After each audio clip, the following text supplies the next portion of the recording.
What's up, guys? Now that we got the Stranger Things finale over with and the series has officially closed out, I wanted to give my spoiler review of how I thought the finale was and how it ended. So to start off, I was, pretty open about really not liking the season as much as previous seasons. In fact, I feel like it would even be fair to say that this may have been like one of the worst seasons, if not like the worst season of the entire show.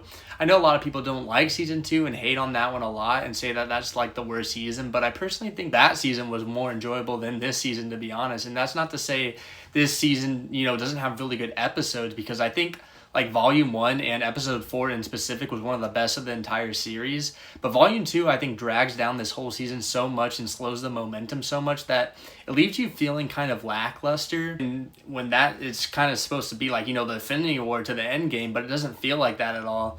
And I get that they had to do some important character moments and, build to closing out a lot of these arcs, but I feel like they could have done it in a better or more, at least more of like an entertaining way. But enough of the season as a whole. Let's talk about the finale. So we get into this episode pretty fast, and it's, full steam ahead, to the final battle, which is, a big welcome compared to how slowly the last couple episodes were moving. So I was thankful for that, and it was nice to see majority of the characters together again and on screen with one another, because so many of them have kind of been separated throughout this season and, some of the past seasons. And it was nice to also see the entire group interacting with one another, because we really don't get to see a lot of that a lot of the time. Most of the time it's just specific, groups of characters confined to their own subplots, which there is still a little bit of that here, but I feel like for the majority of this battle, you have a lot of these characters together, so I was definitely happy to see that. We also get a lot of scenes with Hopper and Elle together in this episode, as they're kind of on their own, separate journey to help assist the group with their powers to stop and like slow down Vecna so the main group can kind of take them down easier in person. I like a lot of the character lines that happen here, and we get some, really good dialogue here about like their relationship and how Eleven has to tell Hopper basically that she is not his daughter and that you can't really like, replace her as that. And I think it's a very big moment for Hopper to realize that he has to let go of Eleven and let her do her own thing, to kind of, stop treating her like a kid, which has been a running theme through this whole season. Also a really cool scene where Vecna tricks Hopper into pulling out Eleven out of her chamber, early, because he thinks he accidentally shot her when trying to fight off Vecna. And it reminded me actually a lot of like Scarecrow and how that villain works against Batman by using their own, fears against them. And I don't know if anybody else kind of got those vibes from that, but I thought that was really, a smart move by Vecna, and it was cool to kind of see more of the mind games he can play on people, and I think it was definitely a highlight of the episode for me, at least. But yeah, I think everything here with the group with Hopper, Eleven, 8, and Murray in this episode was probably, one of the better parts of this final battle segment. There's like a lot of really cool scenes with Hopper and Eleven fighting off, more of these military men coming after them that are, trying to capture Eleven and Murray. And even Murray has like a really cool heroic scene to where he was able to kind of blow up this chopper. At first I thought he was literally going to sacrifice himself here to do it, but it made sense the way he ended up doing it. And it was just cool to see him have like, his heroic moment and help save Hopper and Eleven after they got captured. And there's even like a really emotional moment with 8 where, she sacrifices herself to save Hopper and Eleven as well. And I didn't even really like her character that much and felt she added really nothing to the rest of the season besides what she did in this episode.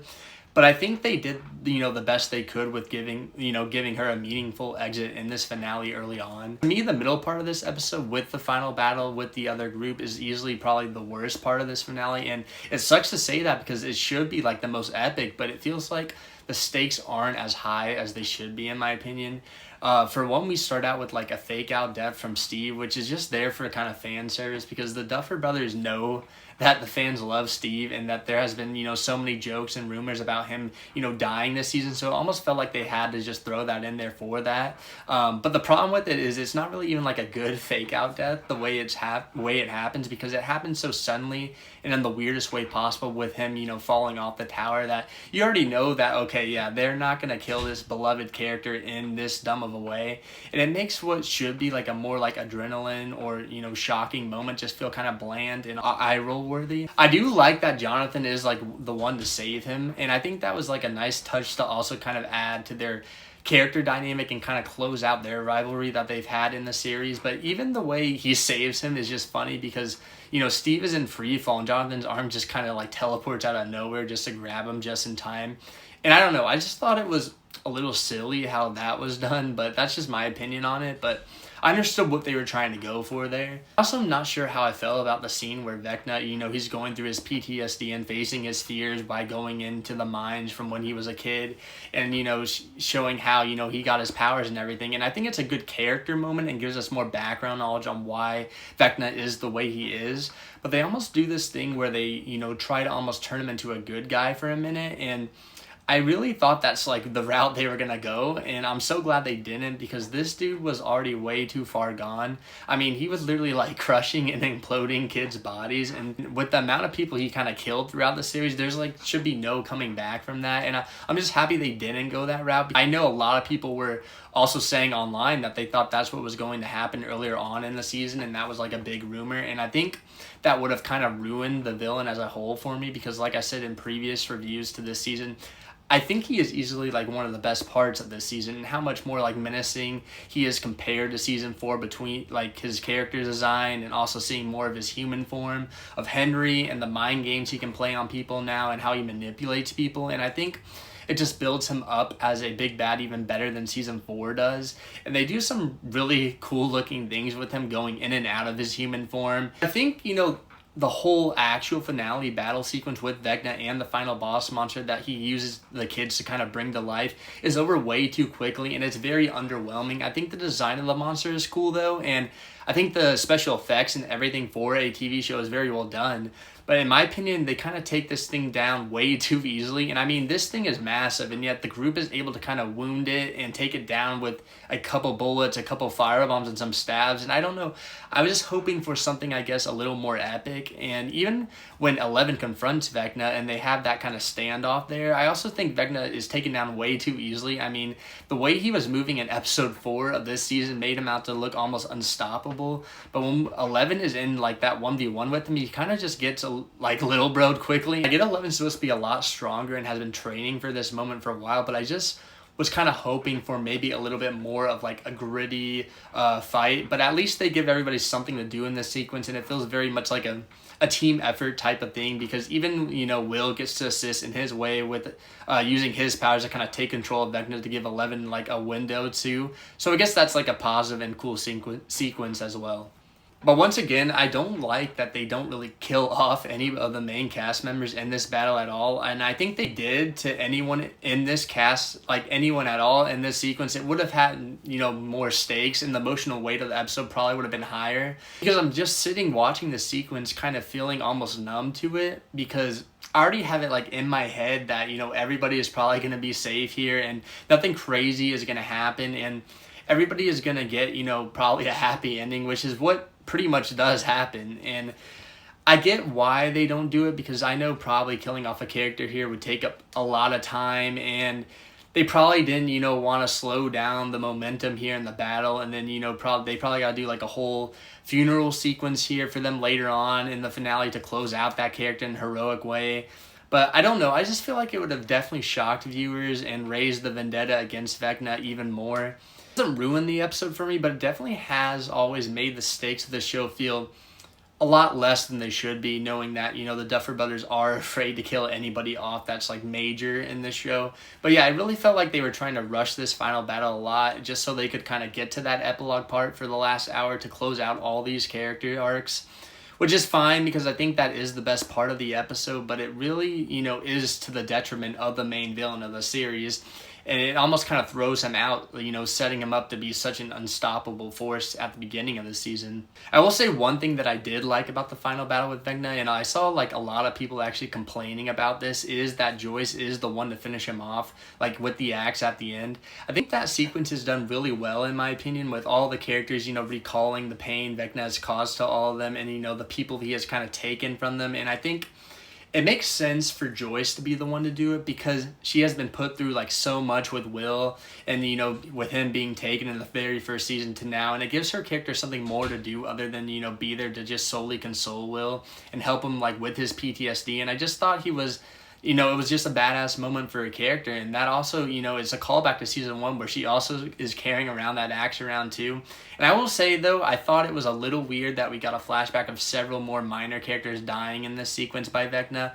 But then they didn't include, like, Billy's death at all. And I think Billy was, like, one of the more major deaths in the show that had, you know, a big impact later on. But I guess that's probably more because they already dealt with his death a lot and how it affected Max in season 4. But I just thought that was kind of like an interesting thing that they include him in that sequence at all. I will say too, before we dive into like the epilogue part, the one thing I had mixed feelings about this whole season and, you know, still going into this finale is the Holly storyline. I get they need to have that storyline there to give us more information on the villain and his evil plans and why he has been trying to kidnap kids throughout the series. But I just don't know if it was the right decision to kind of like throw a new character in there as Holly to fill that role in the final season of a TV show that you already have so many characters that you need to focus on and close out.